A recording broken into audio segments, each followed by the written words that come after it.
सभी को जय श्री राम। अयोध्या एस्ट्रो पर आप सभी का हार्दिक स्वागत है। आज हम बात करने वाले हैं नवरात्रि के पहले दिन पूजी जाने वाली माता शैलपुत्री के बारे में।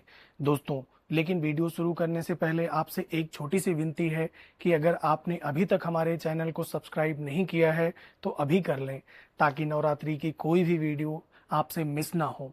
तो चलिए बिना देर किए शुरू करते हैं और जानते हैं आखिर क्यों माँ शैलपुत्री से ही नवरात्रि की शुरुआत होती है। क्या है मां शैलपुत्री की पौराणिक कथा और उनका आध्यात्मिक महत्व और सही पूजा विधि, जिससे हम माता को प्रसन्न कर सके। मां शैलपुत्री के बारे में जानने से पहले चलिए जानते हैं उनके जन्म की वह दिव्य कथा, जिसे सुनकर आप भी हैरान रह जाएंगे। तो दोस्तों, वीडियो को अंत तक जरूर देखें, जिससे आपको पूरी जानकारी मिल सके। तो सबसे पहले हम जानते हैं कि माता शैलपुत्री का मतलब क्या होता है और इनका जन्म कहाँ हुआ था। देखिए, शैलपुत्री का मतलब होता है पर्वत की पुत्री, और ये पर्वतराज हिमालय की पुत्री हैं। लेकिन इनकी कथा इससे भी पहले शुरू होती है। सतयुग में माता सती का जन्म राजा दक्ष के घर हुआ था। जब माता सती बड़ी हुई तो इनका विवाह भगवान शिव से हुआ, लेकिन राजा दक्ष को भगवान शिव बिल्कुल पसंद नहीं थे। एक दिन राजा दक्ष ने एक विशाल यज्ञ का आयोजन किया, जिसमें सभी देवी देवताओं को आमंत्रित किया गया, लेकिन जानबूझकर भगवान शिव को निमंत्रण नहीं दिया गया। जब माता सती को इस यज्ञ के बारे में पता चला तो उन्होंने भगवान शिव से कहा, स्वामी, मेरे पिता एक बहुत विशाल यज्ञ का आयोजन कर रहे हैं, हमें इस यज्ञ में शामिल होना चाहिए। देवी सती की इन बातों को सुनकर भगवान महादेव ने कहा, हमें निमंत्रण नहीं आया है, हमें बिना निमंत्रण कहीं भी जाना नहीं चाहिए, ये उचित नहीं होता है। तब देवी सती ने कहा, एक पुत्री को अपने पिता के घर जाने के लिए निमंत्रण की क्या आवश्यकता है। देवी सती की इन बातों को सुनकर महादेव ने उन्हें बहुत समझाया कि देवी, हमें बिना निमंत्रण के कहीं भी नहीं जाना चाहिए। लेकिन सती ने यज्ञ में शामिल होने का निर्णय कर लिया था। तब भगवान शिव ने नंदी को आदेश दिया कि वह सती को उनके पिता के घर छोड़ आए। जब देवी सती यज्ञ स्थल पहुंची तो उन्होंने देखा कि वहां ब्रह्मा, विष्णु, इंद्र सहित सभी देवी देवताओं के लिए आसन लगे हुए हैं, लेकिन भगवान शिव के लिए कोई भी आसन नहीं लगा था। इतना ही नहीं, राजा दक्ष बार बार भगवान शिव के लिए अपमानजनक शब्द कह रहे थे। यह सब देखकर माता सती का हृदय दुख से भर गया। उन्हें महादेव की बातें याद आने लगी कि मेरे स्वामी मुझे यज्ञ में शामिल होने से क्यों मना कर रहे थे।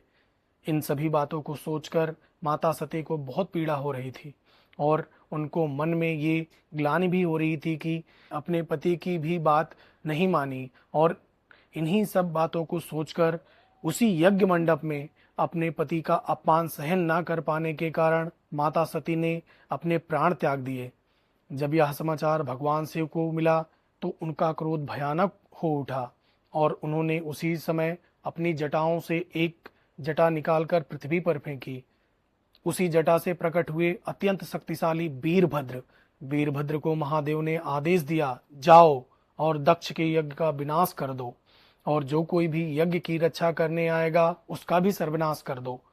महादेव का आदेश पाकर वीरभद्र यज्ञ स्थल की ओर चल दिए। यज्ञ स्थल पहुंचकर वीरभद्र ने यज्ञ को नष्ट कर दिया और राजा दक्ष का भी अंत कर दिया। इन सब घटनाओं के बीच भगवान शिव वहां पहुंचे और सती के शरीर को उठाकर तांडव करने लगे। महादेव के तांडव से पूरा ब्रह्मांड कांप उठा। इस दृश्य को देखकर भगवान विष्णु ने सोचा कि सती को महादेव से दूर करना होगा, नहीं तो महादेव के तांडव की ऊर्जा से पूरा ब्रह्मांड खत्म हो जाएगा। तब भगवान विष्णु ने अपने सुदर्शन चक्र से सती के शरीर के टुकड़े टुकड़े कर दिए। शरीर के टुकड़े जहां जहां गिरे वहां आज शक्तिपीठ स्थापित है। इसके बाद माता ने पुनः जन्म लिया, इस बार पर्वतराज हिमालय के घर, और इस जन्म में वे कहलाई शैलपुत्री। माता शैलपुत्री वृषभ यानी बैल पर सवार है। उनके दाहिने हाथ में त्रिशूल और बाएं हाथ में कमल है। त्रिशूल शक्ति और संतुलन का प्रतीक माना जाता है। कमल पवित्रता और आध्यात्मिक जागरण का प्रतीक माना जाता है। वृषभ धैर्य और स्थिरता का प्रतीक माना जाता है। नवरात्रि का पहला दिन हमारे मूलाधार चक्र से जुड़ा होता है, यानी यह दिन जीवन की नींव मजबूत करने का दिन है। अगर जीवन में अस्थिरता, डर या आत्मविश्वास की कमी है तो इस दिन माता की पूजा विशेष फल देती है।